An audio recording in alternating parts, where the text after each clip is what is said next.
All right, everybody, what is going on? Good morning. Happy Friday. We have made it to the weekend, and it doesn't mean what a weekend usually means on this channel. Usually, you make it to the weekend, you're about to watch some good football.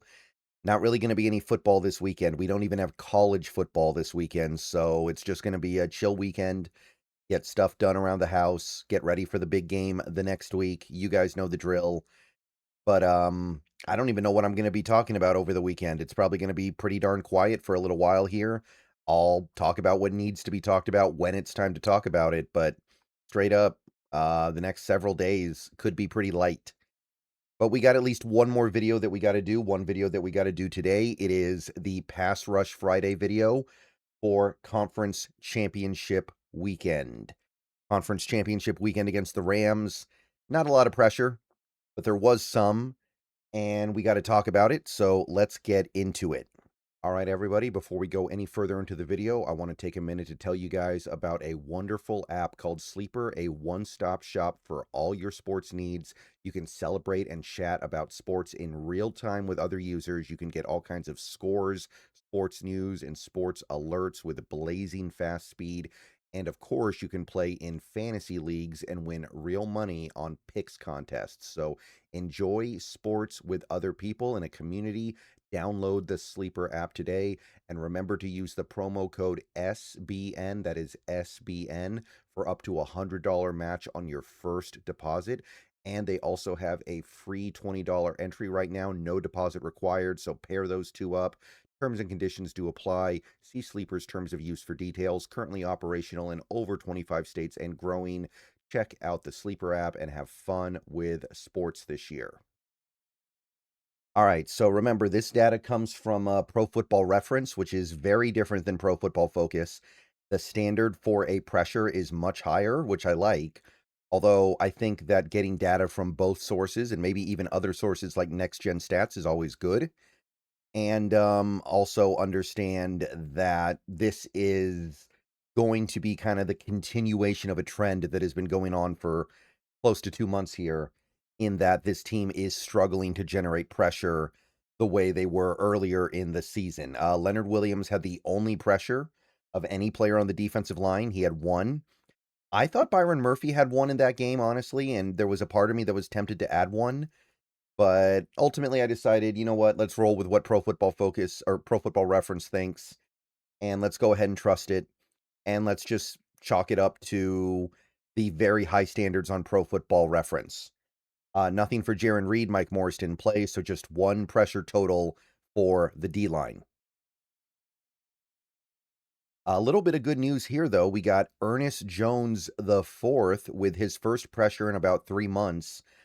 Early in the year, he was being used on blitzes quite a bit. He was getting quite a bit of pressure. And for whatever reason, not only has he not gotten pressure in like 3 months, he basically hasn't been blitzed at all, it feels like. Feels like we just stopped using him that way. I don't know why, because in Los Angeles, that I remember that final year he had in LA, he had emerged as maybe the best blitzing linebacker in football. He had like 14 pressures that year in 15 games, and they were PFR pressures and 4.5 sacks. Really surprised that we don't send him a little bit more. So we finally cashed in on one with the pressure in this game. And hey, every pressure in this game was precious, right? So definitely good. That was the only one from the linebackers, though. Nothing from Drake Thomas. Tyrese Knight didn't play very much. He did play well, but no pressure. And that's all there is to that on the linebacker side.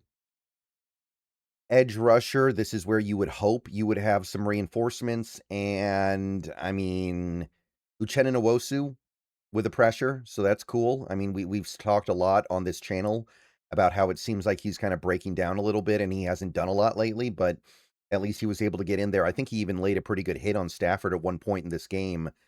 So, I mean, it's better than nothing. But other than that, the only pressures we got were from DeMarcus Lawrence. And to his credit, he's out there beasting it up. 3 pressures in this game, including a sack. Without him, I don't know what we would do.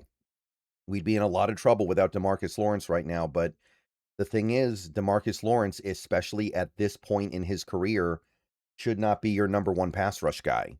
He should be a part of your pass rush, and his primary focus should be stopping the run. that we are completely dependent these last couple games on D-Law getting pressure because nobody else really is a problem in my view. And credit to him for doing everything he can to keep the ship afloat, and he is. I mean, he's been a monster this postseason. Low-key one of our best players, but we're getting nothing from Mafe, we're getting nothing from Hall. This is not the way this defense was supposed to work. And you're getting next to nothing from Nwosu, by the way, while we're at it. And Mafe and Hall are not playing terrible football all around, but we need more impact here. We need some kind of a pressure. And look, we got one more game to play. Like I've said many times, we got to get through this game, but after the game's over, when the offseason starts, whatever happens, you got to rethink this edge room a little bit, I think. Okay, so that's what I can say about that. Shout out to DeMarcus Lawrence for carrying the load, but this is why we don't get pressure lately. This edge room, suddenly, they cannot win. Cornerbacks, yeah, nothing. We didn't blitz a lot in this game. That's one thing I do want to say in all fairness. The Seahawks did not do a lot of blitzing in this game, and they were correct to do so. Every time they blitzed, I feel like Stafford just completely destroyed it. So they were correct to not try it, but no successes when they did. And same for the safeties. Eman Wari got close to a pressure on one play, but they didn't give it to him. I'm okay with that. I don't think it's an egregious miscarriage of justice anyway. And that gets you to your final number of 6, which is not a season low, but it is close. And it does speak to the problem this team has getting pressure right now. They can't do it. They're not really having a lot of success on their blitzes, and their guys up front, I mean, they've got D-Law and they've got Big Cat. Those guys are doing well, but other than that, no one else is winning. And that's why we're here right now, where, look, we got a lot of soft pressure against the Niners, I'll say that. We didn't even get soft pressure on Stafford, and it's not like the fear of our pressure made him get the ball out of his hands super quick on every play. He was able to make throws downfield. So it's just one of those things where, yeah, it's a problem. And right now, I don't know if there's a solution. The solution is we have one game left, and a guy like Uchenna Nwosu needs to put everything on the line here to deliver something for us because his job is in jeopardy this offseason. He may get cut. He might get cut no matter what he does at this point, but you got to go. Boye Mafe, you got to go. This is the last game you're going to play before your new contract. You got to do something. But you can see it. Like for the last almost 2 months now, this team has really just not been able to generate meaningful pressure. We have one game against the Titans where they went off, and other than that, it's been below average, I would say. Not completely unplayably terrible, but not up to the standard we set earlier this year. Hopefully, the defense is good enough to survive not having the greatest pass rush, and that's one thing that I will say, right? We have a great secondary. We have a great run defense. They don't need to have the greatest pass rush in the world to still be an elite defense, but this does speak to the need to revamp the way you're rushing the passer in 2025, or excuse me, 2026. All right, I'm going to go ahead and get on out of here.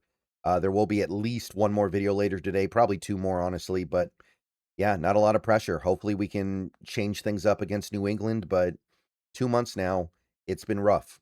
All right, go Hawks.